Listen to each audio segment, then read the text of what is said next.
बरेली स्थित विश्व प्रसिद्ध दरगाह खानकाह नियाजिया पर अजीम सूफी बुजुर्ग कुतुब आलम शाह नियाज अहमद के उर्स के 5वें दिन गुस्ल की रस्म समेत दूसरे तकरीबात को अंजाम दिया गया। गुस्ल की रस्म के चलते खानकाह पर सुबह से ही अकीदतमंदों का जमावड़ा रहा। फजर की नमाज के बाद से कुरान खानी शुरू हुई। इस दौरान इत्र, गुलाब, केवड़ा, संदल, जाफरान से हाजरीन ने खानकाह को महका दिया। गुस्ल की रस्म पूरी होने के बाद खानकाही कव्वाल, चैकी और बाहर से आए हुए कव्वालों ने मिलकर खुसूसी कलाम पेश किए। इसके अलावा दिन भर खानकाह पर लंगर चलता रहा। 20 जनवरी को दोपहर 2:10 पर बड़ा कुल शरीफ होगा। खानकाह नियाजिया के प्रबंधक शबू मियां नियाजी ने बताया कि ये सूफी आस्थाना है, लिहाजा यहाँ से हमेशा गंगा जमनी तहजीब का संदेश दिया गया है। 192वां उर्सा है। आप गरीब नवाज के रूहानी जानशीन हैं।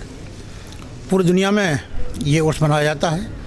अपने अपने अंदाज में तमाम ममालिक के लोग वहाँ पर कुल की रस्म अदा करते हैं और तकारीर की प्रोग्राम होता है तमाम ममालिक में, क्योंकि यहाँ पर सूफ़ी आस्थाना है। ये अंजुमन है तमाम सूफ़ी सिलसिलों की और रूहानी जानशीनी का शरफ़ भी हासिल है यहाँ से बुज़ुर्गान दीन को। तो ज़ाहिर बात है कि लोगों का जो सूफ़ीज़्म है उसके ऊपर रुझान और बढ़ रहा है और इसमें उसमें तकरीबात में शिरकत करके गंगा जमनी तहजीब यही खानकाहों की देन है। अजमेर शरीफ ख्वाजा गरीब नवाज की दरगाह और दिल्ली की निजामुद्दीन औलिया की दरगाह से आए प्रतिनिधियों ने बताया कि खानकाह नियाजिया से उनके कदीमी रिश्ते हैं। उनके बुजुर्ग यहाँ से निस्बत रखते थे, उन्हें यहाँ से फैज़ हासिल हुआ। सैयद अफसर चिश्ती कादरी नियाजी ने बताया कि वो गरीब नवाज के खादिम हैं। खानकाह नियाजिया रूहानियत का समंदर है। अगर रूहानियत और सूफीज़्म को समझना है तो खानकाह नियाजिया ज़रूर आएँ। वहीं दिल्ली की निजामुद्दीन औलिया दरगाह से आए सैयद अनफाल निज़ामी ने बताया कि खानकाह नियाजिया के बुजुर्गों और यहाँ से जुड़े लोगों ने हमेशा से ही हिंदू मुस्लिम भाईचारे के लिए काम किया। यहाँ जो भी लोग आते हैं सूफीज़्म की तालीमात हासिल करते हैं। यही वजह है कि हर वर्ग से जुड़े लोगों की खानकाह नियाजिया में अकीदत है।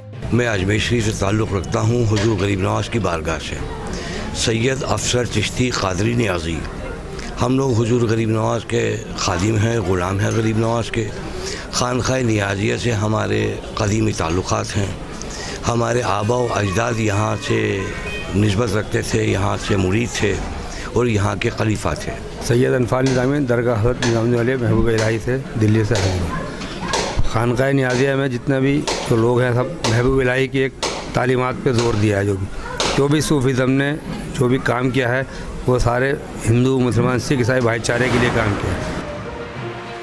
बरेली में ऑल इंडिया तंजीम उलमाए इस्लाम की एक बैठक आयोजित की गई, जिसमें उलमा ने तय किया कि कोरोना वैक्सीन के संबंध में फैल रही गलतफहमियों पर विराम लगाया जाए। इस बारे में तंजीम के महासचिव और प्रवक्ता मौलाना शाहबुद्दीन रज़वी ने एक प्रेस वार्ता के दौरान बताया कि विशेषज्ञों से जानकारी लेने के बाद पता चला कि कोरोना वैक्सीन में ऐसी कोई चीज नहीं जो नाजायज हो, लिहाजा उलमा कोरोना वैक्सीन को पूरी तरह जायज मानते हैं। कोविड-19 नाम की इस भयानक बीमारी से निजात पाने के लिए जरूरी है कि लोग बेखौफ होकर टीका लगवाएं। ये गलतफहमियाँ यानी ख़ास तौर पर उसकी दवा को लेकर के कि वैक्सीन जो आई है, टीका लगाया जा रहा है, ये लगाना चाहिए या नहीं लगाना चाहिए। मुल्क भर से मुख्तलिफ लोग सवाल कर रहे हैं, पूछ रहे थे कि इसमें लगाना जायज़ है नाजायज़ है, इसमें कोई नाजायज़ चीज़ तो नहीं मिलाई गई है। तो इसलिए उलमा की ज़िम्मेदारी थी कि उलमा इस बात को बताएँ आवाम के दरमियान कि इसकी पोजीशन यानी सूरत हाल क्या है।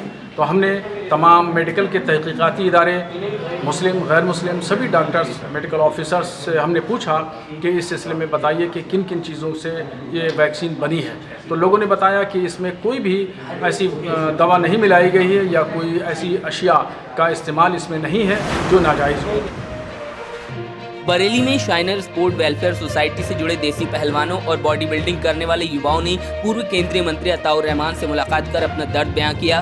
देसी पहलवानों और बॉडी बिल्डर्स की अगुवाई कर रहे गुलाब अखाड़े के महबूब रहमान ने बताया कि जिस तरह दूसरे स्पोर्ट्स में खिलाड़ियों को सुविधा मिलती है, उसी तरह की सुविधाएं देसी पहलवानों को नहीं मिल पा रही। अगर उन्हें ये सारी सुविधाएं मिले तो काफी अच्छा कर सकते हैं। उधर अताउर रहमान ने बताया कि पहलवानों का दर्द सुनने के बाद यही कहा जा सकता है कि अगर सपा की सरकार आती है तो दूसरे खेलों की तरह ही देसी कुश्ती के पहलवानों को भी सुविधाएं देने का काम किया जाएगा। आज पूरे बरेली के ये सारे पहलवान लोग मुझसे मिलने आए हैं और ये चाहे निसार भाई हों, चाहे महबूब रहमान साहब हों, इनके सारे जितने पहलवान बरेली के ही आए हैं। इन्होंने कुश्तियाँ तो बहुत लड़ी, बरेली का नाम रोशन करा, उत्तर प्रदेश का नाम रोशन करा, लेकिन इनको अभी तक कोई फैसिलिटीज़ गवर्नमेंट की जानिब से नहीं मिल पाई है।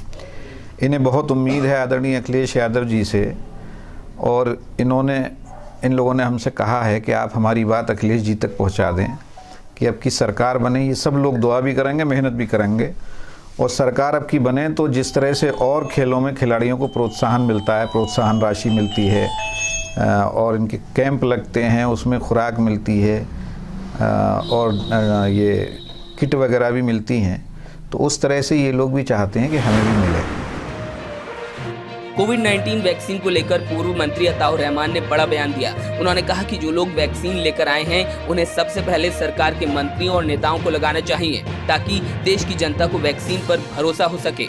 मैं तो ये कहूँगा कि जो लोग वैक्सीन लाए हैं और कर्मचारियों पे, पुलिस वालों पे, सब पे एक्सपेरिमेंट कर रहे हैं, तो वो यकीन दिलाने के लिए सबसे पहले भारतीय जनता पार्टी की सरकार के मिनिस्टर्स हैं, मुख्यमंत्री लोग हैं, इन लोगों को पहले वैक्सीन का इस्तेमाल करना चाहिए। उसके बाद बाकी लोगों को अपने आप उस पर इत्मीनान हो जाएगा, फिर सब लोग लगवाने लगेंगे।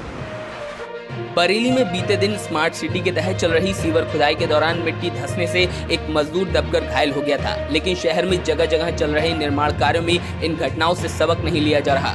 मंगलवार को चौपला ओवरब्रिज निर्माण कार्य की पड़ताल की गई तो यहाँ ज्यादातर मजदूर बिना किसी सेफ्टी के काम करते नजर आए। गहरे गड्ढों में काम करने वाले मजदूर अपनी जान हथेली पर रखकर काम कर रहे थे।